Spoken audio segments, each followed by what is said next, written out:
Magic is never giving up. Power is everything. When you're weak, it can change your fate, help you become a god, or sometimes even corrupt you. And in most of our favorite stories, we've become accustomed to these overpowered protagonists, who use their abilities to protect their friends, earn the respect of their village, and cementing themselves into the annals of history. And that's how we've been taught these stories are supposed to work. The protagonist is supposed to be powerful, and we learn that by overcoming impossible obstacles, defeating enemies that are stronger than themselves, they eventually become people the entire world has no choice but to acknowledge. But what happens when they don't? What happens when they're dealt a terrible hand in a world that seems designed to leave them behind? Because sometimes the protagonist isn't the strongest, they aren't the smartest, they aren't even particularly talented, and sometimes they're the flaw in the world itself. But strangely, these are the characters we can't stop following. So if you take away the power, the talent, and the destiny, and everything else that makes the protagonist look like a hero, what happens when the protagonist has no powers? Well, we can look at Goblin Slayer as our first example. Now, Goblin Slayer is an okay anime, with a borderline traumatic berserk tier first episode. But one of the most fascinating aspects about this series is the Goblin Slayer himself. Watching how the world shaped this guy, how goblins are these disgusting, horrible, abhorrent creatures, essentially infesting themselves into the ways of life of the innocent, with the catastrophes that they cause, and how that in turn changed Goblin Slayer into the Goblin Slayer that he is. He doesn't have any fancy powers, no shadow clone jutsus or inner demons. Goblin Slayer survives in this world of fantasy and magic, with his quick wit, decisive strategy, and cunning cruelty to eliminate goblins so no one experiences the same tragedies that he has. Because when the protagonist doesn't have any powers, he has to take the action into his own hands. And strangely, Kazuma, the protagonist from Konosuba, repeats the same pattern for slightly different reasons. Now, sometimes when you have a protagonist so incredibly weak, they may as well be a liability. You end up with someone like Kazuma, a lazy, greedy shut-in and self-proclaimed believer in true gender equality, and a coward who's perfectly willing to run from a fight or use his own companions as meat shields. And somehow, this is a guy who gets a second chance at life. Except even that doesn't go the way you'd expect. Kazuma dies in the most embarrassing way imaginable, meets Aqua in the afterlife, and when he's given the chance to take an overpowered ability into his new life, he chooses Aqua instead, purely out of spite. And from there, he's stuck in a cycle of dying, getting resurrected, and being dragged back into the same miserable world again and again. And for someone whose stats are mediocre across the board, Kazuma is surprisingly intelligent, and it makes him unusually strategic, which is perfectly complemented by his absurd luck stat. And because he can't overpower his enemies, he cheats, manipulates, fights dirty, exploits his party's abilities, and finds whatever ridiculous loophole he can to keep himself alive. And so we see with Kazuma, he doesn't become a hero by getting stronger. He becomes one because no matter how many times he dies, the useless idiot keeps coming back. Now, Gintoki, the main character of Gintama, is a powerless protagonist, but not in the way that we've talked about so far. While other characters like Kazuma are intentionally weak, and Goblin Slayer has to compensate for his lack of power through preparation and obsession, Gintoki is different. He intentionally holds himself back by choosing to fight with a wooden sword. You see, Gintama takes the traditional idea of samurai spirit and places it in a world where samurai aren't really needed anymore. Instead of Bushido being about following a strict warrior code, Gintoki's version becomes something much more personal. Self-restraint, protecting the people that you care about, and staying true to yourself, even after the world around you has massively changed. Because Gintoki has already seen what happens when he lets his sword decide who lives and dies. So instead he carries a wooden sword, and becomes the iconic centerpiece about his identity. It's cheap, battered, unassuming, and seemingly harmless, but still incredibly effective. And that's what makes his version of power so interesting. His strength isn't defined by how much he can destroy, but by how much he's willing to restrain himself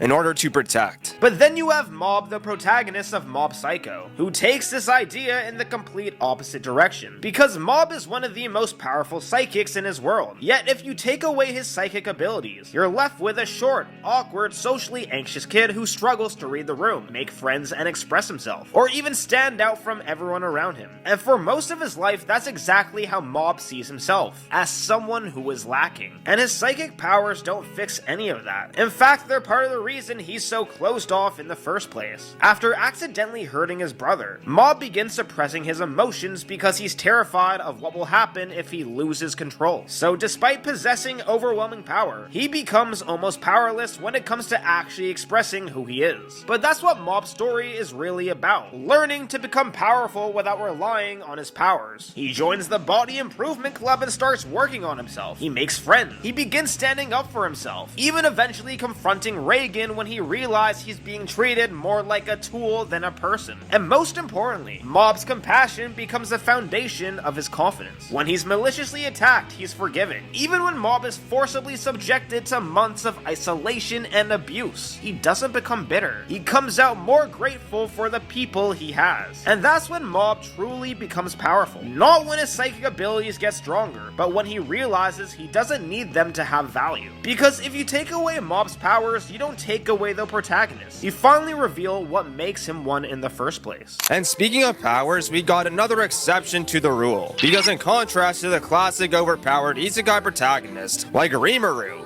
Heinz, and me, Subaru gets completely shafted. Like Kazuma, he gets dropped in another world expecting the usual fantasy life, becoming overpowered, meeting a cute girl, saving the world, and maybe becoming some legendary hero. Except ReZero immediately takes that fantasy and destroys it. Subaru isn't the strongest person in the room. He isn't the most talented. He doesn't have some broken ability that lets him overpower everyone around him. And no matter how many times he dies, he never suddenly becomes stronger than the people standing in his way. His only real ability is Return by Death, a power that allows him to reset a previous checkpoint at the cost of everyone forgetting what happened in the previous turns. And even that isn't a conventional power. It doesn't make Subaru any stronger. In fact, it does the opposite. It forces him to experience the same tragedies over and over until he can figure out how to prevent them. So while everyone around him is stronger, faster, or more capable, Subaru has to rely on something completely different: his ability to keep on going. And so he finds people who can help him, earns their trust, and uses everything he learned from his previous failures to reach the one outcome where everyone finally survives. He doesn't overcome these impossible situations by becoming this overpowered isekai protagonist. He overcomes them by becoming the person who refuses to give up. And strangely enough, watching this powerless guy continue to stand back up in a world where almost everyone is stronger than him doesn't just change Subaru, it changes the people around him too. And that's the underlying power of his character. And yet there's another way that power can leave a protagonist powerless. And that's why it's no surprise that the author who goes by One, the same creator behind Mob Psycho, gives us another protagonist struggling with a similar problem in Saitama. Now Saitama starts as an ordinary, frustrated man who wants to become a hero. He trains for 3 years and becomes so powerful that virtually every fight ends with a single punch, where the story is essentially built around the idea of starting with the ending of a normal protagonist journey, where Saitama has already reached a level of strength most heroes spend their entire story trying to achieve. But here's the problem: if your power removes every obstacle in front of you, then what is that power actually worth? Because Saitama can save people, he can defeat monsters and protect a city, but he can't manufacture a challenge for himself. He spends his days playing video games, reading manga, shopping, and just doing the bare minimum because there's nothing left pushing him forward. And despite that indifference, he still wants to be recognized, he wants to be seen. And that's why when nobody knows who he is, despite all of his achievements, he's genuinely bothered by it. He registers with a hero association and becomes jealous when Genos receives more praise, slowly realizing that being strong doesn't automatically make people see you as a hero. And this is where Saitama follows a similar path to Mob. Saitama has to figure out what being a hero actually means, when his power level has already removed the struggle. Because Saitama never had a problem with power, he has a problem with purpose. If taking away a protagonist's power can leave them with nothing, then Saitama shows us the inverse. Give a protagonist unlimited power, and you can leave them with the exact same problem, and without something to overcome. Even being the strongest can make you powerless. And then there's Guts, who might become the purest example of what happens when the world gives a protagonist absolutely nothing. He isn't chosen by fate, he isn't handed needs some type of overwhelming power, and the world around him certainly isn't designed to let him succeed. He's born into violence, spends his childhood fighting just to survive, loses the people he cares about, and after the eclipse, is left with almost nothing except the will to keep moving. But Guts' story isn't just about surviving, it's about learning how to live in a world that keeps trying to break him. At first, all he has is a sword. He fights because it's all he knows. And after the eclipse, that struggle becomes revenge. He isolates himself, pushes everyone away, and convinces himself that he can survive alone. But eventually, Guts begins to understand that moving forward doesn't mean doing everything alone. And that's where the Berserker armor becomes so important, because it gives him insane strength by feeding into the very darkness he spent his life trying to control. The armor can keep him moving, but the more he relies on it, the more he risks losing the humanity he's fighting to preserve. And when you take away the power, the destiny, and everything that is supposed to make a hero special, sometimes all you're left with is a choice to keep moving forward. And for Guts, that choice is enough. When faced with powerless circumstances, that choice is the only option. The only alternative is to prove your worth despite the odds. And no character represents that reality better than Asta from Black Clover. You see, when it comes to Asta, we're led to believe he's just another shonen clone, having an inner demon, a grandiose dream, and the resolve to surpass those limits by any means possible. But what differentiates Asta from everyone else is one single truth that completely reshapes his story. You see, Asta was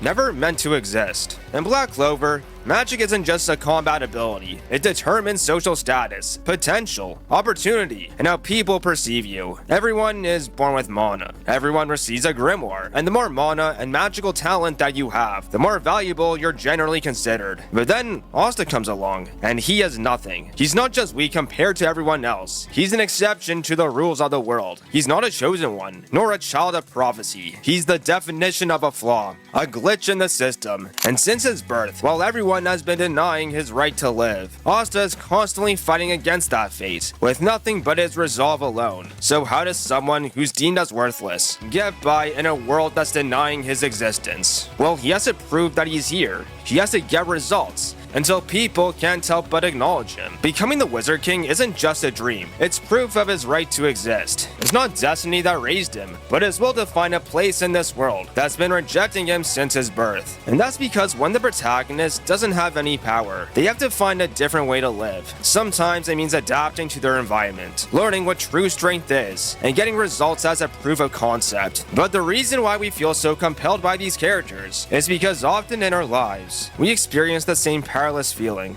a dark tunnel with no way out. But these characters remind us that as long as we keep on moving, eventually we'll come to a better place.